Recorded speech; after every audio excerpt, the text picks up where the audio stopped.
APU.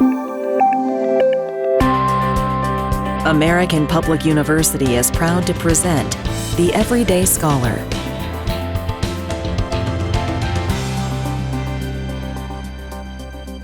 Hi, everyone.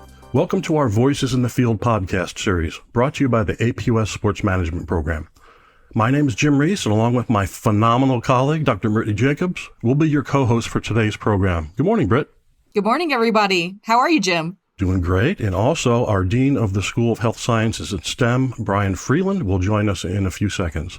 Now, Britt and I are excited to introduce our special guest, Mr. Chris Canty, former University of Virginia standout, Super Bowl 46 champion with the Giants, and current co-host of ESPN's Unsportsmanlike. Chris, that's one heck of a resume. Welcome.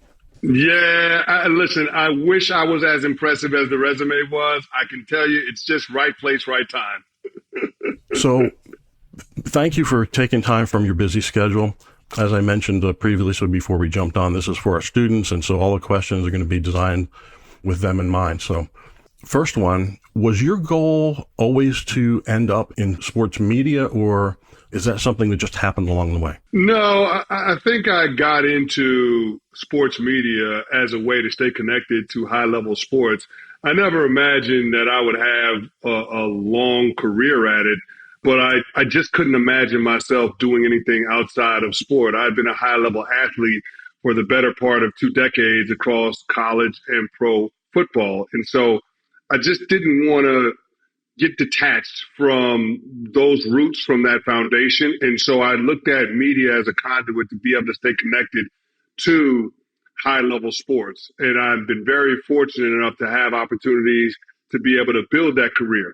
That's wonderful, though. And sometimes those doors will open and that you don't expect, and then you get to take that career path.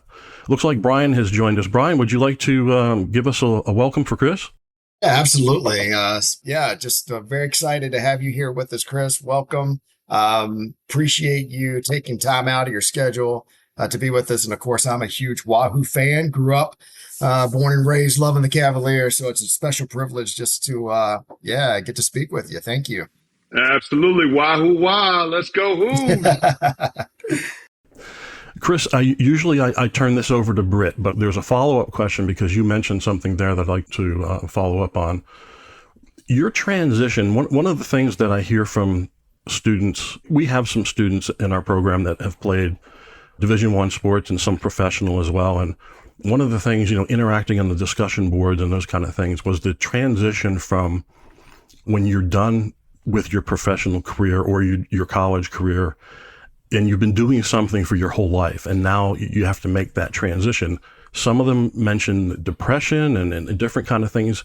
Did you go through any of that, or do you know anyone that went through any of that, and how was that transition? Well, I certainly know teammates that have gone through it, and it's never an easy thing transitioning away from being able to play high-level sports. A big part of the reason why is because you're so used to a team environment. You're so used to being in a locker room. You're so used to having that camaraderie. It's not only people that you compete with. These are people that are friends. And in a lot of instances, folks that you grew up with. And so when you can no longer play high-level sports, you're not just talking about dying to being able to compete at that level, but it's also a lot of those relationships being transformed. And some of those relationships not necessarily being ones that you have a chance to continue throughout your life. So I think that's the tough part when it comes to athletes transitioning away from sport. It's dealing with the realities of no longer having the structure in place that you've known your entire life. Absolutely. That community is so important. And when you transition away from that community, it can feel like you're a little bit lost. I remember feeling that after the end of my playing career as well. And Chris, even though I didn't play professional level, I can tell you that the number of hours that we spent with each other in Denver, with those back-to-back Super Bowls, and it was crazy, 70, 80 hours a week. I don't miss the hours, but I do miss the people. And so I can definitely relate to that part of it because it's we've got a 30-year reunion coming up in a few years, and so we're looking for 30. Unreal, there's been 30 years almost. So, Britt, over to you. I was going to follow up on that, Chris. When you started working in the media sector, did you find that community once again? Did you find that team? Yeah, so I was fortunate enough to be a part of several shows, several different platforms at ESPN, being a part of a radio show, both local and national, being a part of television shows, more linear and digital. And so I've had a chance to be a part of a lot of different teams. And the most successful shows that I've been a part of, it's had that locker room type of feel. So we've had an opportunity to build those bonds, not just show up at work and that's the only time we spend together, but we actually get to know each other away from work, get to know each other's families. And I think that investment in being able to learn what motivates people, being able to learn who individuals are, I think it just makes for a better chemistry. And certainly when you're putting together a show in the media, chemistry is a huge part of success. So in a lot of ways, you build a successful show like you build a successful team. I mean, I've been very fortunate to have really good people around me here at ESPN in that effort. So when you're talking about building this skill set to work in the media sector, you said radio, you're on linear, you're on digital platforms. How did you get that skill set? Did you learn it in college? Did you learn it along the way? What did that look like for you? It's reps. It's just reps. It's like anything else. You have to do it a lot. What is it, 10,000 hours to be an expert at something? So if you add up all of the interviews, if you add up all of the opportunities that I took advantage of, talking to beat writers, going into local television stations, doing those hits on the nightly news, doing stuff at ESPN, going to the car wash, going to NBC Sports in the offseason and working with Mike Florio at Pro Football Talk. There are just so many different entities, so many different outlets that afforded me an opportunity to get those repetitions, both in college and in the NFL. And I took advantage of as many of them as I possibly could. Even working at the NFL Network as a correspondent during the regular season, from the team bureau cams, after a long workday, getting ready to compete in a game on Sunday, I would do those things. I would take advantage of those opportunities because I knew that if I got good enough, that I would have an opportunity once I got done playing. And so I think that was a little bit of the intentionality behind how I got to where I got to. It was making sure that I took advantage of all of those opportunities to get better in terms of being comfortable speaking in front of a microphone, speaking in front of a camera. That's incredible. Putting in that work, putting in those reps really does make a difference. We try to highlight that to our students all the time, but coming from you, they're going to hear it. They're really going to hear it. So that's great. Taking advantage of those opportunities. I'm just going to echo what Chris said, because you have those opportunities to volunteer, to be an intern, to get out there into the sport industry. And that's what's really going to make the difference in the long run. Yeah, it's an investment, right? It's not necessarily doing things for money. Sometimes you're going to have to extend yourself, and there is no obvious payoff in the immediate aftermath. But eventually, if you keep making those deposits in your overall success and the career path that you're choosing, eventually you're going to be able to get those withdrawals. You're going to be able to get it to pay off. And so I think that's the thing that you have to keep in focus, is that you have to continue to invest in self, and investing in self means sometimes being able to do things just so you get the experience, just so you get the opportunity. Incredible. Thank you. Chris, I think I'm going to coin a new phrase here. Instead of muscle memory, it's mouth memory. How about that? I like that. I like that. That works. We have a coaching program. And so we've got many, many coaches. Most of them are at the high school level and small college level. But just out of curiosity, what coaching style did you respond to? Because I can remember coaches in my life, so many different types of styles. Is there a certain one that you enjoyed the most or responded to the most? It's interesting that you asked me that question, Jim, because I'm somebody that prided themselves on being coachable. Like, that's the thing. No matter what my coach's style was, I wanted to make sure that I would respond in the way that he was looking for to whatever coaching point, whatever information that he was trying to get me to process. So I've had the fire and brimstone coaches like Bill Parcells, like Al Grove, like John Harbaugh. And I've had the coaches that love you up. And I know a lot of people might not think about him in this way, but Tom Coughlin, when he was with the New York Giants, was a lot more a player development individual rather than my way of the highway type of mentality. George Welsh, my first year at Virginia, he'd love you up. And I would say that the thing that separates George Welsh and Tom Coughlin from the other coaches that I had was that even though they weren't hard line type of coaches, you never wanted to disappoint them. You didn't want to let them down. And that would be the way that they motivated. Tom Coughlin used to say all the time that he was our mirror. It was his job to tell us what he saw. It was our responsibility to determine what kind of team we wanted to have. So the players had much more ownership, much more accountability to the end product. Now, Bill Parcells, I loved playing for him. He was the type of coach that you never had to question where you stood with him. You knew that off the top. John Harbaugh, same way. Shouldn't be a surprise because Harbs is a coach's son. And so I prided myself on being a player that can respond to a lot of different ways to coach, a lot of different ways of being able to convey the message. And I think that's an important aspect to have as an employee, as a team member, being able to understand the different communication styles and being able to find a way to respond in a constructive manner.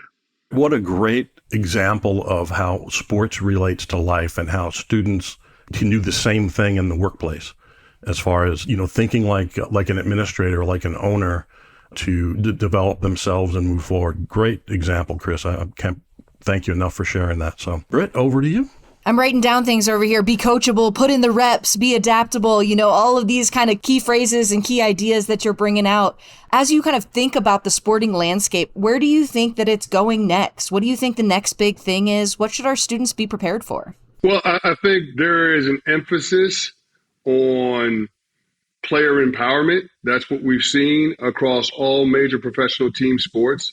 And so I think the understanding of what that partnership looks like between players and team, between players and media is going to be critical in terms of navigating sports as we move forward in the 21st century. It's never been more critical to have a positive partnership in that regard with players.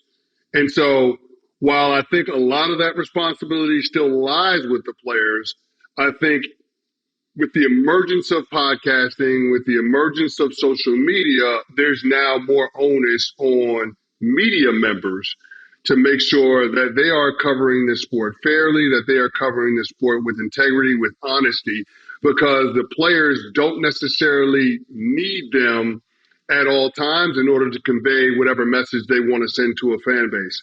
So again, I think it's now gotten to a place where you're talking about media and players being in true partnership. With the money that we're starting to see in professional sports, we've now gotten to a place where owners and teams are closer to a true partnership with players. So I think that becomes, for lack of a better term, the new white space when we start talking about what sports looks like over the next 25 years. How do we strengthen that partnership between players, media, and team? Building it together, I think that that's something that's so important. And we're seeing that in some of the emerging leagues as well, that the players have a lot more power through collective bargaining and other pieces than they've previously had. And I think that empowerment is so important moving forward to the success, particularly of these newer leagues. Yeah, Britt, and I think a fascinating test case is the Savannah Bananas. And what they've been able to do is show baseball and just the partnership that you see between the players and their goals, their aspirations, the team, and media coverage. It has created a spectacle, and it's a sensation unlike any other. I mean, they've had their world tour, their road show, and it's sold out at every single major league ballpark. They were just in Philadelphia this past weekend at Citizens Bank Park, 45,000 packed all the way up to the upper deck. I mean, you'd be hard-pressed to see a Phillies regular season game have that many fans in the stands.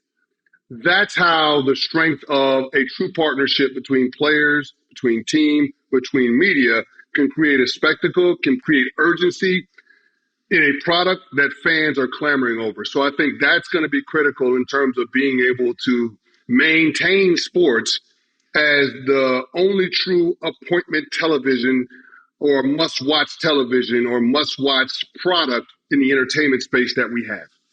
Please stay with us. We'll be right back with our special guest, Chris Canty. At American Public University, we believe higher education is not one size fits all. That's why we offer 200 modern programs that build on your knowledge and fit your schedule. Because we believe universities should adapt to the needs of students, not the other way around. American Public University, within reach, without limits. Online classes start every month. Learn more at AmericanPublicU.com. Thanks for staying with us. We're back with today's guest, Chris Canty. Now let's get back to the discussion. You know, Chris, you just made me think of something. We're talking about the business side of sports. I remember, and I heard Coach Shanahan say this numerous times, he used to say the best players play. And he used to say, including John Elway, which we know is not true, but he would say that anyway. And, you know, the industry for athletes has been described as a meat market. It's been, has described as having no loyalty. What are your thoughts on how that is now as compared to because that was 25 years ago when I was hearing that stuff. So what are your thoughts now about that? Well, I think athletes are more educated than they've ever been. I think the contention, the adversarial nature of contract negotiations is always going to be an issue. But I think with more information, athletes can dial down the emotion in taking these scenarios personal. And I think that's the important thing when you start talking about the business of sport, right? Everybody loves sports. Like when I was a kid, I loved it. When I played in the league, I loved it. I never stepped foot on a football field thinking about my contract. But we also always acknowledge that the business of football, the business of sport has to be taken care of before you go out there and compete. So I think there will always be a little bit of friction. It will always be a little bit of tension there, but that's not necessarily a bad thing. And I think when we have more information, when everybody understands the nature of what you're dealing with and the end goal in terms of creating the very best entertainment product, I think we all end up getting to a good place, right? In any working relationship, there needs to be a healthy amount of tension in order to bring out the best in all of the individuals. And so when it comes to contract negotiations, when it comes to collective bargaining agreement negotiations, I think that's just a part of creating the best entertainment product for the fans. Absolutely. You know, I think another side to that, Chris, too, is athletes playing hurt because the fear of losing their job. And that's always been a problem as well. So I think that having doctors that are not, it used to drive me crazy when the team doctor would report to the owner of the team. It's like, that's like a bank doing an audit on itself. You need someone that's independent in order to do that. And I believe they're doing that with the concussion protocol now, which is great to see. So, yeah. We've got the UNCs now, the unaffiliated neurological consultant on the sidelines for all NFL games. You're starting to see that trickle down into college now.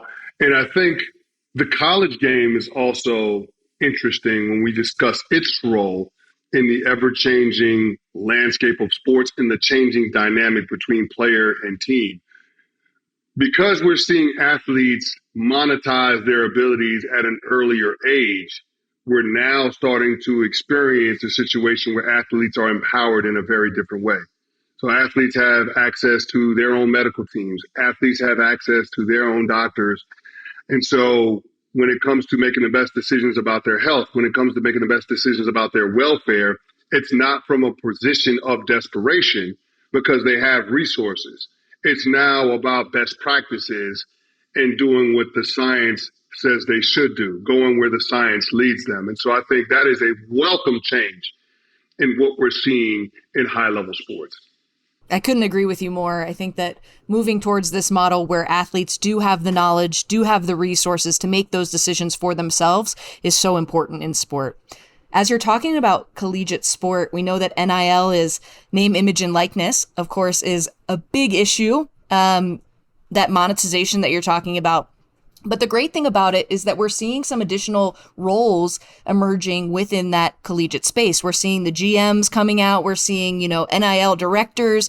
And these are the positions that our students are going to be taking in the future. They didn't exist when we went to school, but they're the next kind of positions that are coming up into that collegiate landscape. Is there any thoughts that you have about these positions and about the way that NIL is really impacting that collegiate landscape that our students should know? The transparency element is critical, right? I just absolutely believe that now that we have these roles, there are more opportunities to be a part of sports, right? And so it's just a matter of what you think your lane is, what you think the best fit for you is. And I think that's the beauty of how it's evolved. The demand for sports is higher than it's ever been. Everybody wants sports. We can't get enough of sports, right? I mean, a part of this goes back to basic human instincts, tribalism, so on and so forth. But you don't also want to be the person that misses out on the great catch or the great throw or the great dunk or the buzzer beater. You don't want to miss out on that. And so with sports, there is this conditioning where it is appointment viewership for all of us, and we all want to be a part of it. And now, because you have such a demand, you need more support staff to be able to handle all of the different facets of operating a team. And that's where we see all of these different roles emerge, not just in professional sports, but in collegiate sports, in high school sports, so on and so forth. With all of those roles existing now, talk to us a little bit about your career path. How did you decide that media was the right spot for you, and what should students be thinking about as they're making these decisions for themselves? Well, between playing in college and playing pro ball, I gave 16 years of my life to being able to compete. And the sacrifice that it took, not only in terms of the work, not the lifting weights, the conditioning, the tough two-a-day practices, that stuff pales in comparison to the sacrifice that I had to make in terms of time away from my family, not being there for birthdays, for holidays, special occasions. And so I knew that when I got done playing, I wanted to give more of my time to my family and to my friends. I can say this, as a professional athlete, I wasn't the best son. As a professional athlete, I wasn't the best brother. I wasn't the best cousin. I wasn't the best nephew. I wasn't the best friend. And so I wanted to spend more of my personal time leaning into those things, pouring into those things that I love, that matter to me more. And so the way that I felt fit best for the lifestyle that I wanted was being able to be a part of the media. Because when you're in high-level sports, there is a huge sacrifice that not only you make, but everybody around you has to make in order for you to do what you do. Whether it's being a general manager, whether it's being a coach, an NIL director, a scout, a cap guy, those jobs take a tremendous amount of sacrifice. Player development people, those equipment managers, medical staff, those jobs take an incredible amount of sacrifice from everyone in that individual sphere. And so I think for me, I wanted to find a job that kept me close to sports, where I didn't have to continue to make the sacrifice and time away from family and friends. Now, I will say this, those jobs, when you're doing them the right way, it's really, really hard on your family and your friends. And so I think everybody that is interested in being in those spaces has to understand that. But in life, in order to get something, you got to be willing to give up something. And I think all of us on this pod right now can admit working in sports is really freaking cool. It is. It's definitely really freaking cool. And it can be really rewarding too. But you're absolutely right that, there's long nights. All of those games are happening on nights and weekends. So everybody that's involved with that sport is going to be working on nights and weekends. And it can be a grueling season. Absolutely. Yeah. When your friends are going out and celebrating and doing all of these other things and having late nights, you can't do that. I had a coach, and God bless him, Gary Kubiak, good man. And Coombs used to always say, give them more than what they paid for. Give them more what they paid for. All right? So it's not just a 40-hour work week. You give them more. You go above and beyond. You do more. If you do that, you make yourself indisposable. And that's how you have longevity. And that's when you get to decide when you walk away rather than having the decision made for you. You have to quite literally outwork people. It can be done. Here's another thing that I've learned. Whether it's playing sports or whether it's working in corporate America, it's pretty freaking hard to fire the first person in the building every day. I've been working a really long time. I mean, if you want to include college, I've been working since I was 17. Never seen the first person in the building every day fired. Putting in that time and effort goes a long way in showing that you're committed to the organization, committed to the plan, and really trying to make that impact. I think that oftentimes we see folks hoping to get to the top really quickly, but it really is all about the time and effort that you put in building that reputation, building that skill set, like you were talking about, putting in the reps so that you can really make it into those roles where you get to make the decisions, you make the schedules, all of those pieces. 1,000%. Speaking of putting your time in, Britt, it looks like Brian's still with us. So, Chris, he's really into, obviously, this discussion. Brian, do you have any questions for Chris? Yeah, as we continue to talk, I'd love your perspective on something. So with APUS and what we offer, we have a sports management degree. We have degrees in sports and health sciences, which is very similar to exercise science. And then we started a couple of years ago an athlete development degree that we're excited about because we've just noticed that it's pretty obvious. There's so much more training, individual, small group training at the youth, middle, high school levels. You kind of need that mixture of coaching, understanding exercise, physiology in the body, plus the business perspective. So we try to morph all that together. And I would just love your perspective on where youth sports is, in America, maybe advice to parents, young athletes. Just your general feelings on this. Just to be able to enjoy the journey. I think so often we get to a place with youth sports where it can become unhealthy because of what the parents want to do in terms of putting the kid on the track to get a scholarship to college or to get NIL. Just some of the things that I'm seeing, student athletes reclassing in middle school because they want to be a part of a class where they feel like they set up more favorably to get a scholarship. I'm not going to tell someone else how to parent, but I just feel like we've gotten to an unhealthy place when it comes to that. The reality is that not everybody's kid is going to the league, right? That folks need to accept that. We're talking about less than 2% of college football players having a chance to go to the NFL, right? So the chances as a high school football player that you're going to the league, slim to none. But that doesn't mean that you can't have a successful football career. That doesn't mean that you can't get a scholarship to college. That doesn't mean that you can't potentially get NIL at some point in your collegiate experience and set yourself up to have a really great start at life. So I think that we've gotten to a place now where youth sports is more about the next thing rather than the actual development of the young man or the young woman. And it bothers me because I do think that in a lot of ways, it's a microcosm of our mentality in society. I appreciate that. Yeah, it's definitely very interesting to say the least. And as someone that coaches in it and lives in it, trying to help educate others and strike that balance has definitely been a challenge. So I appreciate your perspective. Yeah, Brian, the other thing that I will say when it comes to player development is that one of the things I had to learn the hard way as an athlete is the power of positive thinking, the battlefield of the mind. Being able to weaponize your mind in order to help you get to your goal and not letting your attitude, not letting your mind frame be something that you have to overcome yourself.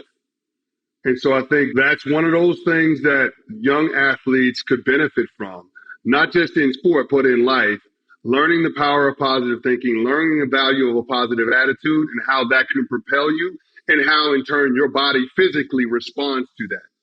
You know, whether you think you can or you think you can't, you're right. And if you keep feeding yourself positive thoughts, positive things will happen. Conversely, if you feed yourself negative thoughts and have this self-doubt, you become paralyzed, you become inundated with that. All of a sudden now you put a ceiling on yourself that was never there. And so I think that's a lesson that everyone could benefit from, but it's one of those things that you learn through sports. Absolutely. You know, you fail so many times in the various sports. You know, you shoot 35% from 3-point range, you're a heck of a shooter. You hit 250, you're actually a pretty good hitter in baseball. And I'm sure there's stats like that in football as well. And you have to learn to deal with failure and be able to succeed. Absolutely. Thank you, Chris. I appreciate that. Back to you, Jim. All right. Thank you, Brian. I don't remember who told me this, but I've thought about this for years as you go through life, because we all have challenges. You can't always control what happens to you, but you can control how you respond to it. And that goes right to what you were saying, Chris, about staying positive. And it really does drive your mood, how you interact with people, and staying positive is so. And I learned that in sales too early, because I've been in sales a lot in my career. And you've got, for every 100 calls, you may get 2 sales. And so you've got to stay positive all the time. So, Britt, I've got one more question for Chris. Do you have anything else before we wrap up? No, go for it. Britt and I end every podcast with this question. What's next for Chris Canty? What do you see in your near future or long term? Tough one, huh? That is a tough one. I got to be honest with you, Jim. Right now, I see being a father. My wife and I are coming up on our 3rd anniversary, and we're excited about family planning. So that's the next big thing on the horizon for me, is having an opportunity to go on a parenthood journey for the first time with my wife. So that's really exciting. Professionally, looking forward to this upcoming football season. It's where our bread is buttered in sports media. But I got to be honest with you, I love football so much. High school football, college football, pro football, and having an opportunity to talk about it and share my perspective each and every day is always an honor and a privilege. So having a chance to do that on my show, Unsportsmanlike, on ESPN Radio from 6 to 10 in the mornings, having a chance to do that on First Take, on Get Up, on ESPN network shows, it really is a privilege. And that's what I'm looking forward to this upcoming fall. Great answer. I think our students are going to really enjoy that. Well, Chris, thank you from all of us. And we know you're busy, and we appreciate you taking time out of your schedule. And our students are going to absolutely love this. So thank you so much for being with us today. Jim, Britt, Brian, thank you all for having me on. Thanks again. Truly a pleasure. And as always, we'd like to thank our listeners for their continued support of our podcast series. On behalf of myself, Britt, Brian, and all of our colleagues from the APUS Sports Management Program, this is Jim Reese saying so long. For more information about our university, visit us at studyatapu.com.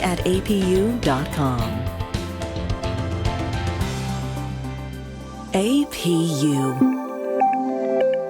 American Public University.